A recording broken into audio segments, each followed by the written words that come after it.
বন্ধুরা আমি চলে আসছি হচ্ছে এটা হচ্ছে 6 গ্রামের সাইড রোড।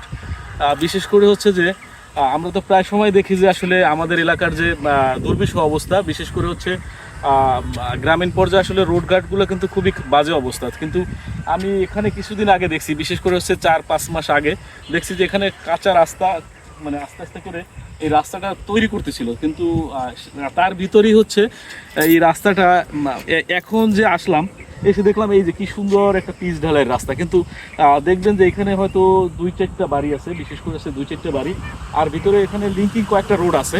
কিন্তু এই লিঙ্কিং রোড থাকা সত্ত্বেও আমার আসলে বোধগম্য আসে না যে আসলে গ্রামীণ পর্যায়ে যে রাস্তাগুলো আছে, অনেক রাস্তা খুব প্রয়োজনীয়, কিন্তু সেই প্রয়োজনীয় রাস্তার চেয়েও এটা কেন এতটা ইম্পর্টেন্ট হলো আমি আসলে মাথায় ধরে না।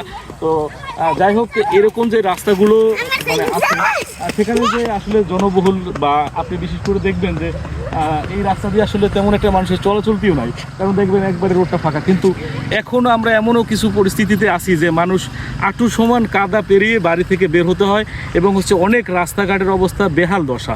তো বিশেষ করে অনেক জায়গায় হয়তো মাঝে মধ্যে ইটের ছোঁয়া পড়ে, কিন্তু অনেক জায়গায় হচ্ছে সেরকম একটা ইটের ছোঁয়া পড়ে না। মানুষ এখনও কষ্টের ভিতরে দিন যাপন করতেছে। কিন্তু এইসব জায়গায় আসলে আসলে ওই সব জায়গার মানে তুলনা করতে হয় মাঝে মধ্যে, যে আসলে আমরা কোন পরিস্থিতিতে আছি, আবার আসলে কি আমাদের অবস্থান কি, অথবা হচ্ছে আমাদের এলাকায় কি আসলে ভালো কোনো ব্যক্তিত্ব নাই যে আসলে এইসব বিষয় নিয়ে আমাদের এইসব বিষয়গুলো তুলে ধরবে, বা এই যে রাস্তাগুলোর কথা বলবে।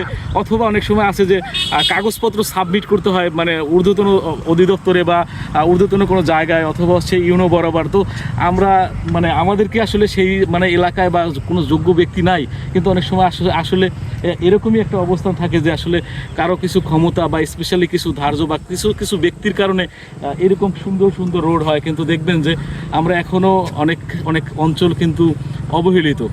তো যাই হোক, আমরা এই অবহেলিতের মাঝেও এইসব রাস্তা দেখলে আসলে মনটা জুড়িয়ে যায়। বা এখানে একটু ঘুরিয়ে দেখাবেন যে আসলে চারিপাশের যে অবস্থান, সেই অবস্থানের হিসাব করতে দর্শক, আমাদের হাঁটার রাস্তা এই জায়গা বা ভালো কিছু এগুলো আমরা করতে পারি। দেখার মতো যেন কেউ নেই।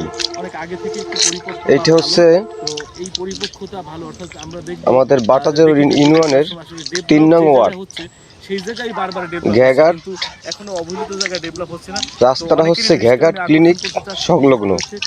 এইভাবে যে উন্নয়ন হচ্ছে, সেই উন্নয়নের পাশাপাশি যে অবহেলিত মেম্বার আসে, মেম্বার যায়, কিছু উন্নয়নের কিন্তু আমাদের এই কাদা পাড়েই আসতে হয়। এবং এই রাস্তাটা স্কুল আছে, হয়তো বা কিন্ডারগার্টেন স্কুলও আছে। বাচ্চারা কিভাবে এই রাস্তা দিয়ে হাঁটা চলা করে সেটা দূরীভূত হবে। দেখার জন্য কেউ নেই। এখান থেকে বিদায় নিচ্ছি, ভালো থাকবেন, আল্লাহ হাফেজ।